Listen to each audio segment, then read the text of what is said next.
Hey, how's it going, guys? I'm going to take you along on a slingshot build. Don't go away.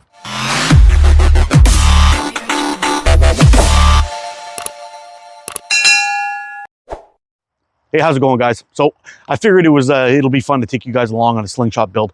I'm going to try to build something here, see what we can get out of the whole process. And slowly but surely, we'll get up to a finished product and we'll see how it goes. I'm going to try to keep the video short, so I'll show you a little bit of the actual cutting, and then we'll go through it, I guess, basically step by step. So this is the frame I recently just completed, and I was very pleased about how everything turned out. I'll give you a quick turnaround in the sunshine a little bit in a bit, just so you can see how it looks.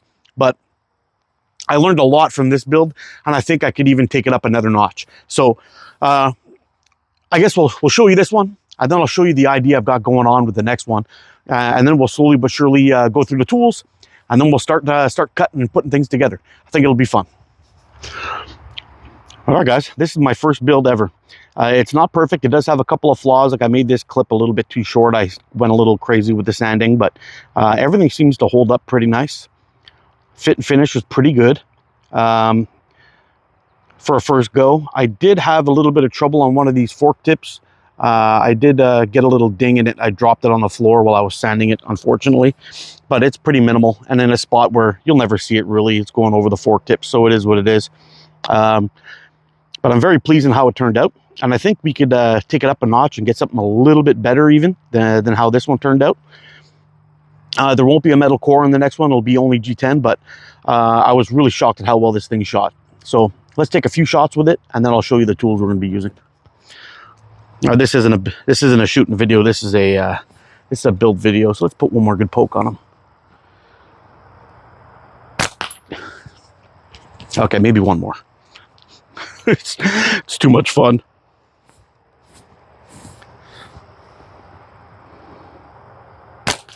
Oh, just touched him. Maybe one long shot. Let's see if we can get him from back here.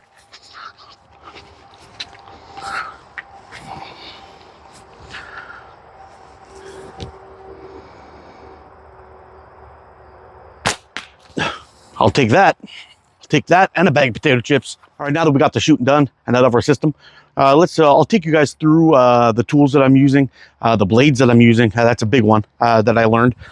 We'll pretty much go from there. I mean, what I got here is probably somewhere around $350 worth of tools if you buy them brand new. You can get some of these things secondhand like I did, and it'll actually save you quite a bit of money. But anyway, I'm going to turn you guys around. We're going to do a quick walkthrough of what I'm going to be using for this build, and then we'll just go from there. We'll get started. All right, so the first tool we're going to be using is the Blade Runner. Now, this thing will run you probably somewhere around 150 bucks, delivered to your house if you're buying from Amazon. This thing is pretty awesome, and that's Canadian, by the way, so it's going to be cheaper for you Americans. But the trick is use diamond grit blades. If you use steel on carbon fiber or G10, which works okay, you will definitely wear out blades really, really quick. You'll get through maybe 5 or 6 blades cutting 1 out of 5 mil G10, which is can get kind of costly after a while. Second one up is a belt sander. I do a little bit of work with this guy. Does a lot of work like that. I think I got this guy for 60 bucks. It was really, really cheap on special from Amazon, but it did the trick. And I've been using this for a long time, from anywhere from knife blades to slingshots, wood frames, all that stuff. We got the good old Dremel. I use this for a lot of the shaping. I got an 80 grit flap disc on there. Really great for getting into those little holes. Again, this is another one that costs you around 30 or 50 bucks, depending on where you get it from. And the bits are pretty cheap. You can get like a dozen of them for 12 bucks. It's pretty nice. Then we got the red-necked router table, but it works. So I got that little cheapy router in there, kind of screwed in. I had got this table. The router was around 50 bucks. The table was around 35 bucks. The holes didn't quite match up. That's why I see so many stupid screws in here. One of them is actually a little high. Everything else is nice and flush. This one's actually a little high. I'm going to take a grinder to that, but I do most of my work around this side anyway. So it's not really that much of a big deal. But I got it worked. basically attached to a really old, about a 30-year-old workmate bench or whatever you call it. But I got locked in with vices. Everything is good. And that's pretty much what we're going to be using today, except for one last thing. All right, then we got this Delta drill press on top of a really messy desk. But this was gifted to me by my father. It's a great drill press. It'll do everything you need to do, all holes wise. And then we got this old buffing wheel, which we'll probably use right at the very end if we can't get it good enough with the sandpaper. Oh yeah, and one last thing, guys. Wear a good respirator or mask while you're doing all your cutting and your sanding. You really don't want to be breathing that shit in. And another thing too is that this mask is only as good as the seal as it gets on your face. Now, when I tuck this in, I try to make sure that I got my whole beard in there. Everything's in there nice and tight. But if you're going to be doing all kinds of crazy work with carbon fiber and all that stuff, it's best to really actually shave it really, really thin, really down low, to make sure that you're not compromising your mask. But definitely wear one of these. Now, I've always been a big fan of the HGH, so I figured I would try my hand at making my own. I have made a couple of adjustments to it. This is my template that I used. I drew it out, cut it up, and I made the forks a little bit more narrow. I brought down the fork width to 90 millimeters, and everything else is pretty much going to remain the same. I would imagine there might be some slight adjustments to it a little bit later as we move on in the build, but that's okay. But we're thinking it's going to look something like this. So I will have myself a nice 90 millimeter fork width. Now, the front part of it, we're going to use this raindrop carbon fiber. We'll see how that goes. To get the tape to stick, it really didn't want to stick. I had to do a complete wraparound, and I'm hoping while I'm cutting this out, everything stays where it's supposed to. But it might be a little bit tricky. We're going to have some, I guess we'll just break it down. This way is probably the best way possible we could do it. So the back of it's going to be black G10. I think it's 5 or 6 mil I got here. Then we're going to do a red liner, a white liner, a red liner. And then the front is going to be the carbon fiber. I think it's going to look fantastic. It won't be a very, very thick frame because I do like a thinner frame, but we're looking at somewhere around 12 or 13 millimeters thick. So it's going to be a nice thin line frame. It will be a little bit thicker because we're going to add on 1 millimeter here with the red, but should be pretty damn cool, I think. So, yeah, I guess that's about it, guys. We're going to get cutting and we'll see how everything goes. We'll definitely be putting some pins in and all that stuff, and we'll see how everything fits and if it looks clean and all that stuff. But before I do that, I'll be doing that on the carbon fiber one. When we glue everything together, we're going to run the holes through and pin it all up nicely. Or maybe the G10 one, we'll see. But we're going to start with the G10, the thick piece. We're going to start cutting it out with the blade runner, and then move on to the next step. So I'll fire this guy up. You're going to hear the noise. Then I'm going to mute it, and we'll just get a little bit of cutting done. And I'll show you when we're all done.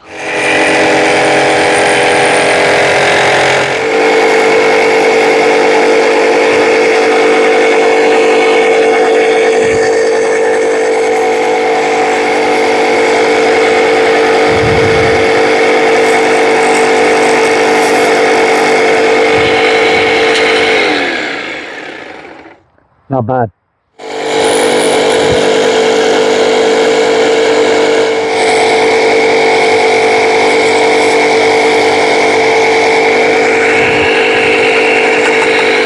All right, so we got the first piece cut out. It's looking pretty damn good. Bang on the template. We just got to do that a whole bunch of other times with the smaller stuff first, and then I'll get back to you when all those are cut out. All right, we got all of our pieces cut out, so let's have a look here. There's our template. We do have a little bit more removal we need to get done there. That's not a problem. We're going to take care of all that in a second. But what I do want to do is get these all clamped up and then pop the holes inside there first. Get that taken care of. But have a look. That's the raindrop carbon. We got a red.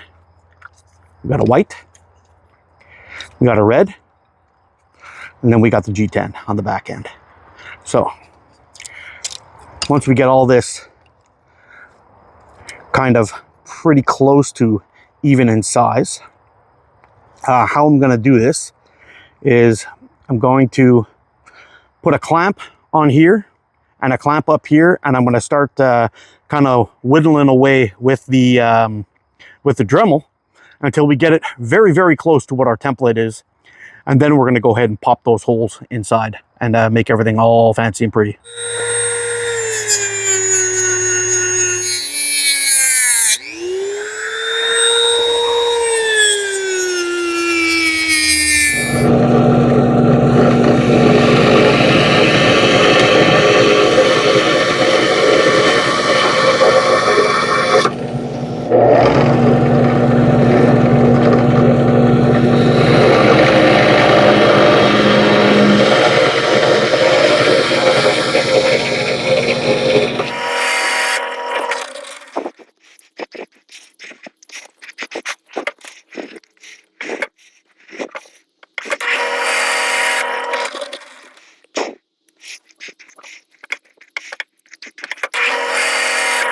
All right, so we got the palm swells on. We've done a dry fit. Everything fits together really nice.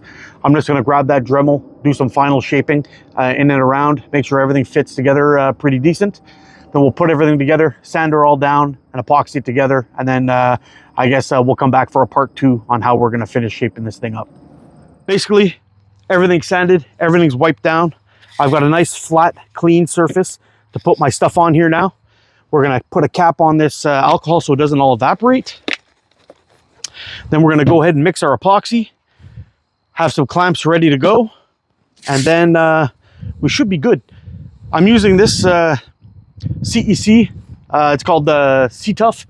Pretty good epoxy and reasonably priced also. We don't need to go crazy with the stuff, but we do need to try to make it as 50-50 as possible.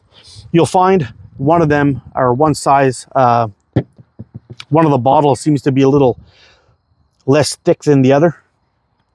But anyway, we'll give it a good mix up.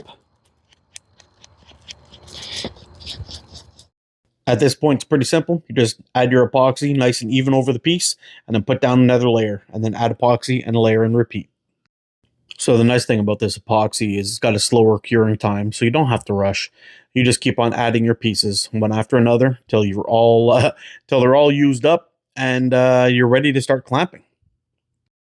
Before I clamp it, I like to give it a wipe down again with some alcohol just to remove any of the epoxy that may be touching parts that I don't want to have epoxy on them. Let's get these clamps going. I'll do these ones first. That sun's something else. All right, guys, just to give you an idea of what we're going to be looking at when all said and done. I don't know if you can really see the carbon fiber or anything like that on that side. The G10, we got a nice bunch of different layers in there. It's going to pop quite nicely. And anyway, I think this is going to end up being a beauty when it's all said and done. But we'll see. We'll see if I don't screw it up in between now and then. But this will be the end of part 1. Part 2, we'll do a little bit more shaping on this guy. We'll start shaping it out, wet sanding, cutting the band grooves in, and then we'll pretty much wrap it up, take some shots with it. Hope you guys enjoyed part 1 of this build. Hopefully I don't destroy this thing at some point or another, but you guys take care, stay safe, get out and practice, be good to each other. I'll see you again soon. I love you guys, are freaking awesome. Bye for now. Hey, thanks for watching, guys. If you liked this video, hit that thumbs up button for me and subscribe if you haven't already. Well, I figured it would be fun to get a build video going. Hopefully this will turn out and it won't be a disaster in the end, but it has a lot of promise. It looks like it's going to be a beauty, I think. If you're enjoying my content and you'd like to support the channel, I'd like to encourage you to become a member for some exclusive content, or you can head on over to my shop and pick up some ATO merch. Barely got that Every little bit helps. On this end screen here, I'm going to leave a little something for you guys to check out. Maybe some outdoor videos or maybe some quick tips. Either way, I'm going to wrap this one up. You guys take care, stay safe, shoot straight. I will see you again soon with another video very soon. Hopefully part 2. Bye for now.